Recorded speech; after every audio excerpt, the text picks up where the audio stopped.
இன்றைக்கான வீடியோ பதிவு என்னென்னு பார்த்தீங்கன்னாக்கா முருங்கைக்கீரை பூரி தான் நம்ம செய்ய போகிறோம். அது எப்படி செய்யலான்ட்டு பார்க்கலாம். வாங்க வீடியோக்குள்ளே போகலாம். முருங்கைக்கீரையை வந்து பறித்து எடுத்து வச்சுருக்கேன். இதில் வந்து சீரகம் கொஞ்சம் போட்டிருக்கேன், உப்பு கொஞ்சம் போட்டிருக்கேன், தண்ணி கொஞ்சம் நான் ஊற்றிருக்கேன். இதை நம்ம அரைச்சி எடுத்துகிட்டு வந்துடலாம். இப்போது இதை நம்ம அரைச்சிக்கலாம். முருங்கைக்கீரை அரைச்சாச்சு. முருங்கைக்கீரையை வந்து தனியாக சாப்பிடாதவங்களுக்கு இந்த மாதிரி நம்ம சப்பாத்தி பூரி செய்யும்போது அந்த மாவோடையே இதையும் நம்ம கரைச்சி ஊற்றி கொடுத்தோம் அப்படின்னாக்கா சாப்பிடாத குழந்தைங்களும் சரி பெரியவங்களாக இருந்தாலும் சரி சாப்பிட்டுடுவாங்க. இதை வந்து இப்போ மாவு கரைக்கும் போது நம்ம இதையும் ஊற்றி நம்ம பிசைஞ்சிக்கலாம். இதுலேயே உப்பு போட்டிருக்கிறதுனால மறுபடியும் நம்ம உப்பு போட தேவையில்லை. இதை ஒரு பலகார சட்டியில் நல்லா கொட்டிக்கலாம். வலிச்சு கொட்டிட்டு காமிக்கிறேன். நம்ம இப்போ மாவு கொட்டி பிசைஞ்சிக்கலாம். இதோட கொஞ்சமாக தண்ணி வந்து ஊற்றிருக்கேன். இப்போ வந்து மாவை சலித்து நம்ம எடுத்துக்கலாம். கொஞ்சம் கொஞ்சமாக போட்டு மாவை நம்ம சலிச்சிக்கலாம்.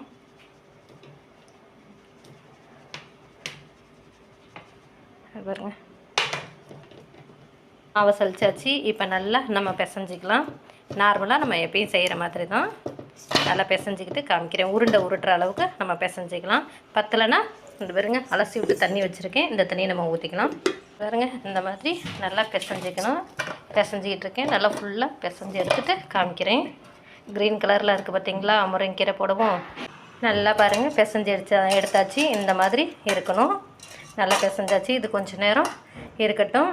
நம்ம மூடி போட்டு வச்சிடலாம். இப்போ பூரிக்கு தேவையான குருமாவை நம்ம ரெடி பண்ணிக்கலாம். இப்போ நம்ம வந்து மாவு பிசைஞ்சு வச்சாச்சு. குருமாவுக்கு தேவையானது நம்ம செஞ்சுக்கலாம். எண்ணெய் ஊற்றிருக்கேன். இப்போ வெங்காயத்தை போட்டுக்கலாம். வெங்காயம் நல்லா வணங்கணும்.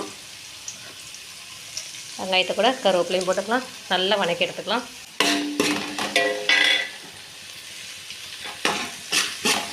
வெங்காயம் வந்து நல்லா வணங்கட்டும். வணக்கிடுவோம். வணங்கினதுக்கப்புறம் உருளைக்கிழங்கு வேக வச்சுருக்கோம். அந்த உருளைக்கிழங்கை போட்டு நல்லா கிண்டிக்கலாம்.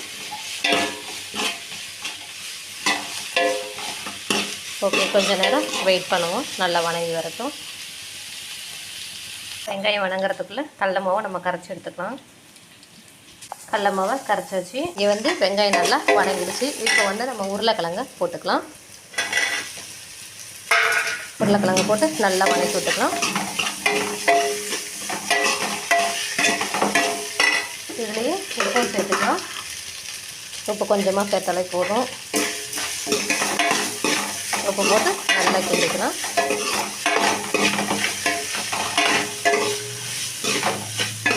அடுத்ததாக மஞ்சத்தூள் கொஞ்சம் போட்டுக்கலாம். மஞ்சத்தூள் கொஞ்சம் நல்லா இதையும் கிண்டிக்கலாம்.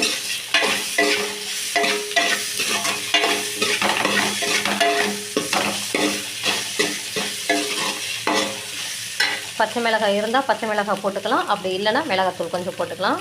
நான் மிளகாத்தூள் கொஞ்சம் போட்டிருக்கேன். இதையும் நல்லா மிக்ஸ் பண்ணிக்கலாம். இப்போ தண்ணி ஒரு டம்ளர் ஊற்றிக்கலாம். நல்லா மிக்ஸ் பண்ணதையும் தண்ணி ஒரு டம்ளர் ஊற்றிக்கலாம். தண்ணி 2 டம்ளர் ஊற்றிருக்கேன். இது வந்து நல்லா கொதிக்கட்டும். கொதிச்சவங்கதையும் நம்ம கடல மாவு கரைச்சி வச்சுருக்கோங்க இதோட ஊற்றிக்கலாம். இப்போ வந்து மாவு பிசைஞ்சு வச்சோம் பார்த்தீங்களா? மாவு நல்லா ஊறி இருக்கும். இனிமேல் வந்து உருண்டையெல்லாம் உருட்டிக்கலாம். மாவு பிசைஞ்சு வச்சுருக்கிறத பாருங்கள் எவ்வளோ நல்லா சாஃப்டாக இருக்குது அப்படின்ட்டு. இதை நம்ம உருண்டைகளாக சின்ன சின்ன உருண்டைகளாக உருட்டிக்கலாம். பூரிக்கு நமக்கு எந்த அளவுக்கு தேவையோ அந்த அளவுக்கு நம்ம உருண்டைகளை உருட்டிக்கலாம். நல்லா ஸ்மூத்தாக இருக்குது. ரொம்ப ஸ்மூத்தாக இருக்குது.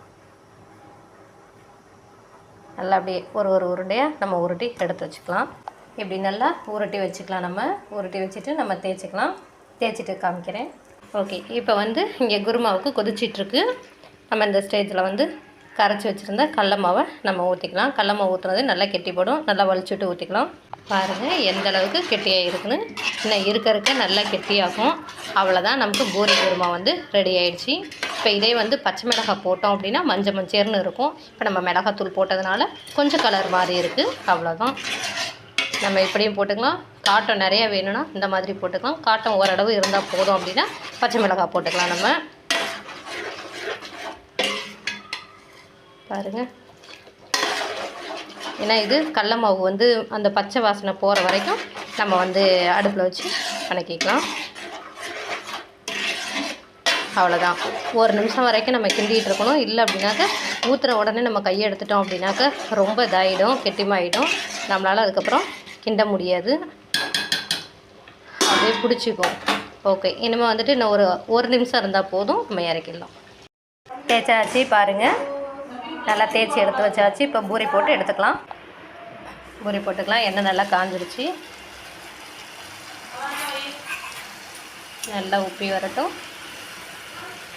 கீரை போட்டு செஞ்சுருக்கிறதுனால கீரை நல்லா வேகட்டும்.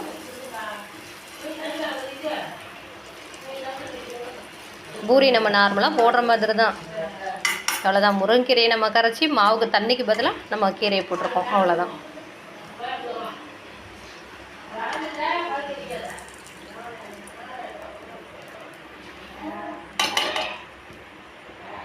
பாருங்கள், முருங்கைக்கீரை பூரி ரெடி. நமக்கு நல்லா ஊற்றி வருது பாருங்கள்.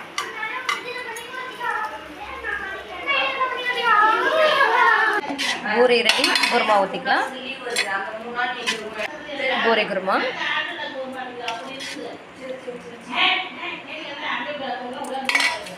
அவ்வளோதான். ஓகே, இன்றைக்கி டிஃப்ரெண்ட்டான பூரி குருமா நம்ம செஞ்சுருக்கோம். நீங்களும் உங்கள் வீட்டில் இது மாதிரி செஞ்சு சாப்பிட்டு பாருங்கள். எப்படி இருக்குது அப்படின்றத கமெண்ட் பாக்ஸில் கமெண்ட் பண்ணுங்கள். ஓகே, தேங்க்யூ ஃபார் வாட்சிங். மீண்டும் நாளைக்கு ஒரு வீடியோவில் சந்திக்கிறேன். ஓகே, பாய். ஓகே, இன்றைக்கி ஒரு டிஃப்ரெண்ட்டான பூரி குருமாவும் செஞ்சாச்சு. மீண்டும் நாளைக்கு ஒரு வீடியோவில் சந்திக்கிறேன். ஓகே, பாய்.